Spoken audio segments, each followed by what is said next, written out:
കേരളം ഇപ്പോൾ തിരഞ്ഞെടുപ്പ് ചൂടിലേക്ക് കടന്നിരിക്കുകയാണ്. നിലമ്പൂർ മണ്ഡലത്തിലെ UDF സ്ഥാനാർത്ഥി ശ്രീ ആര്യാടൻ ഷൗക്കത്തിനോടൊപ്പമാണ് ഈസ്റ്റ് ലൈവ് സംഘം ഇപ്പോൾ ഉള്ളത്. വരുന്ന 5 വർഷം ഒരു സാധാരണക്കാരനായ നിലമ്പൂരുകാരൻ്റെ നിത്യജീവിതത്തിൽ കൊണ്ടുവരാൻ മാറ്റങ്ങൾ എന്തൊക്കെയാണ് ഉദ്ദേശം? നമുക്ക് ഏറ്റവും പ്രധാനമായിട്ട് വേണ്ടത് എനിക്ക് തോന്നിയത് നമുക്ക് നിലമ്പൂർ ജില്ലാശുപത്രിയുമായി ബന്ധപ്പെട്ട് നമുക്കൊരു കാർഡിയാക് സെൻറ്റർ നമുക്കുണ്ടാവും, നമുക്കൊരു കാത്തലേബ് ഉണ്ടാവും. പലപ്പോഴും നിലമ്പൂരിൽ നിന്ന് നമുക്ക് രോഗികളെയൊക്കെ പെട്ടെന്ന് ഈ കാർഡിയാക് പ്രശ്നങ്ങളുമായി ബന്ധപ്പെട്ട രോഗികൾ പോകുന്ന വഴിവക്കിൽ വെച്ച് മരിക്കുന്ന നിത്യസംഭവങ്ങളായി മാറിയിരിക്കുകയാണ്. അതുതന്നെ നമുക്ക് അതിന് നിലമ്പൂരിൽ തന്നെ ഒരു കാർഡിയാക് സെൻറ്റർ ജില്ലാശുപത്രിയിൽ ഉണ്ടാക്കും. അതാണ് ഏറ്റവും പ്രധാനമായിട്ട് എനിക്ക് തോന്നിയിട്ടുള്ളത്. രണ്ടാമത് നമുക്കറിയാം, നിലമ്പൂർ അനുഭവിക്കുന്ന നമ്മുടെ ആദിവാസികൾ അനുഭവിക്കുന്ന ദുരിതപൂർണമായ അവസ്ഥ. അവരെ 2019 പ്രളയത്തിൽ വീട് നഷ്ടപ്പെട്ടവരെ പുനരധിവസിപ്പിക്കണം. ഇന്ന് വരെ അവരെ തിരിഞ്ഞു നോക്കിയിട്ടില്ല. മാത്രമല്ല, കഴിഞ്ഞ 10 വർഷമായി ഒരു 10ൻ്റെ നയാ പൈസ പോലും ഈ ടൂറിസം മേഖലയിൽ നിലമ്പൂർ ചെലവഴിച്ചിട്ടില്ല. അതിന് തൊട്ടു മുമ്പത്തെ UDFൻ്റെ ഭരണം നിങ്ങൾക്കറിയാം, കോടിക്കണക്കിന് രൂപയാണ് നിലമ്പൂരിൽ ടൂറിസം വികസനത്തിന് വേണ്ടി ചെലവഴിച്ചത്. ആ ചെലവഴിച്ചു തുടങ്ങിയ പ്രവൃത്തികൾ പോലും പാതി വഴിയിലിട്ട് പോയി. വടവറം പാലത്തിൻ്റെ അപ്പുറത്ത് നിങ്ങൾക്ക് കാണാം. അതുപോലെ തന്നെ നമ്മുടെ KSRTCയുടെ ബസ് സ്റ്റാൻഡ് നമ്മുടെ വലിയ സ്വപ്നമാണ്, ഒരു ഇൻഡർസ്റ്റേറ്റ് ടെർമിനൽ. അതും നമുക്ക് വളരെ വേഗത്തിൽ തന്നെ നമുക്ക് പൂർത്തീകരിക്കാനുണ്ട്.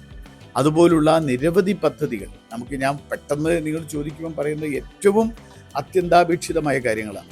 നമ്മളിതിനു വേണ്ടി 2040 വരെയുള്ള നിലമ്പൂർ എങ്ങനെയാവും, അതിനുവേണ്ടി വികാസ് വിഷൻ, വികസനത്തിൻ്റെ കാഴ്ചപ്പാട് എന്ന പേരിൽ, വികാസ് വിഷൻ 2040 എന്ന പേരിൽ ഒരു വലിയ കർമ്മ പദ്ധതി നമ്മൾ തയ്യാറാക്കി.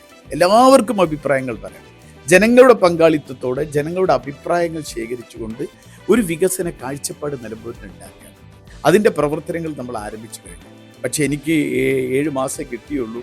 അതുകൊണ്ട് വേണ്ടത്ര മുന്നോട്ട് പോകാൻ സാധിച്ചില്ല. എന്തായാലും അങ്ങനെ ഒരു നല്ല വികസന കാഴ്ചപ്പാടോടുകൂടി, പങ്കാളിത്ത വികസനം, പാർട്ടിസിപ്പേറ്ററി അപ്രോച്ചോടുകൂടി നിലമ്പൂരിന് സമഗ്ര വികസന പദ്ധതി ഒരുക്കുക എന്നത് തന്നെയാണ് ഞാൻ ഉദ്ദേശിക്കുന്നത്. ഈ തിരക്കിട്ട ഒരു പൊതുജീവിതത്തിനിടയിൽ പഴയ സിനിമാക്കാരൻ ആര്യാടൻ ഷൗക്കത്തിനെ മിസ് ചെയ്യുന്നുണ്ട്? ഇല്ല, ഞാൻ പറഞ്ഞല്ലോ, നമുക്ക് എപ്പോഴും ഈ അവാർഡുകൾ വിതരണം ചെയ്യുമ്പോഴും നല്ല സിനിമകൾ കാണുമ്പോഴും ഒക്കെ നമുക്കിത് ഭയങ്കരമായിട്ട് മിസ് ചെയ്യാറുണ്ട്.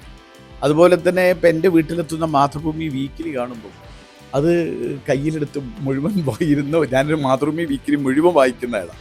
അത് ഷോർട്ട് സ്റ്റോറി ആണെങ്കിലും അതിലെ ഫീച്ചേഴ്സ് ആണെങ്കിലും ബാക്കിയുള്ളതാണെങ്കിലും ഒക്കെ എല്ലാ ആഴ്ചയിലും മാതൃഭൂമി വീക്കിലി മുഴുവൻ വായിക്കുന്ന ഒരാളാണ്. അതിലുള്ള തുടർ നോവലുകളാണെങ്കിലും ഒക്കെ വായിക്കുന്നതാണ്. പക്ഷേ നമുക്കത് കയ്യിലെടുത്ത് ഇങ്ങനെ കാണാൻ പറ്റുന്നൊരവസ്ഥയേ ഉള്ളൂ ഇപ്പോൾ ഈ ദിവസങ്ങളിലൊക്കെ. ഇത് വല്ലാത്തൊരു പ്രതിസന്ധിയാണ് ഉണ്ടാക്കുന്നത്. എന്തായാലും എൻ്റെ സാമൂഹ്യ പ്രവർത്തനത്തോടൊപ്പം തന്നെ എൻ്റെ സിനിമയും എൻ്റെ വായനയും എൻ്റെ എഴുത്തും ഒക്കെ മുന്നോട്ട് കൊണ്ടുപോകണം തന്നെയാണ് തീരുമാനം. വികസനവും രാഷ്ട്രീയവും ഒരുപോലെ ചർച്ചയാകുന്ന ഈ തിരഞ്ഞെടുപ്പിൽ കൃത്യമായ കാഴ്ചപ്പാടുകളോട് കൂടിയാണ് ഓരോ സ്ഥാനാർത്ഥികളും പൊതുജനങ്ങളുടെ മുന്നിലേക്ക് എത്തുന്നത്. ക്യാമറ പേഴ്സൺ സഹദ് സക്കീറിനോടൊപ്പം Arshad Anwar, East Live. Wedding ആഭരണങ്ങൾ, ലൈറ്റ് വെയ്റ്റ് ഡെയിലി വെയർ ആഭരണങ്ങൾ, ഡയമണ്ട് ആഭരണങ്ങൾ എന്നിവ ഏറ്റവും കുറഞ്ഞ പണിക്കൂലിയിൽ നിങ്ങൾക്ക് സ്വന്തമാക്കാം. Haya gold and diamonds, Bandur and Elankur.